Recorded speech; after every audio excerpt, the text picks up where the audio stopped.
Hi friends, கோதுமை தேங்காய் வறுத்த சுயம் செய்யலாம் வாங்க. ஒரு டம்ளர் கடலை பருப்பை 1 மணி நேரம் ஊற வச்சிடலாம். கொஞ்சம் உப்பு போட்டுக்கலாம்.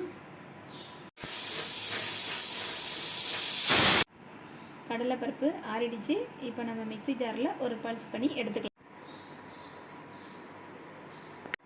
1.5 கப்பு தண்ணி ஊற்றி அரை மணி நேரம் ஊற வச்சிடலாம்.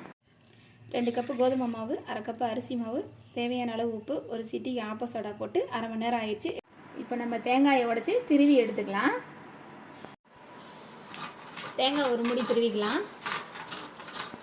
தேங்காவை ப்ரௌன் கலரில் இல்லாமல் இந்த பதத்தில் நெய் விட்டு வதக்கி எடுத்துக்கிட்டு ஆற வச்சுக்கலாம்.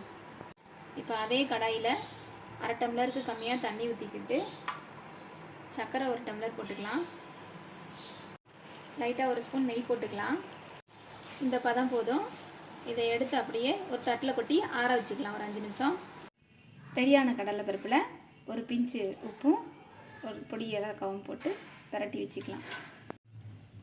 இப்போ நம்ம உருட்டின உருண்டைகளை தேங்காய் பூவில் போட்டு பிரட்டி எடுத்துக்கலாம். தேங்காய் பூவில் போட்ட உருண்டைகளை கோதுமை மாவில் டிப் பண்ணி பணியாரக்கல்லில் ஊற்றி எடுத்துக்கலாம்.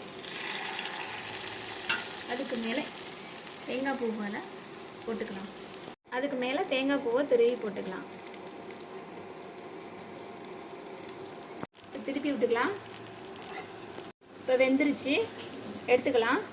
உங்கள் வீட்லேயும் ட்ரை பண்ணி பாருங்கள். இந்த வீடியோ உங்களுக்கு பிடிச்சிருந்தா லைக் பண்ணுங்கள், ஷேர் பண்ணுங்கள், கமெண்ட் பண்ணுங்கள்.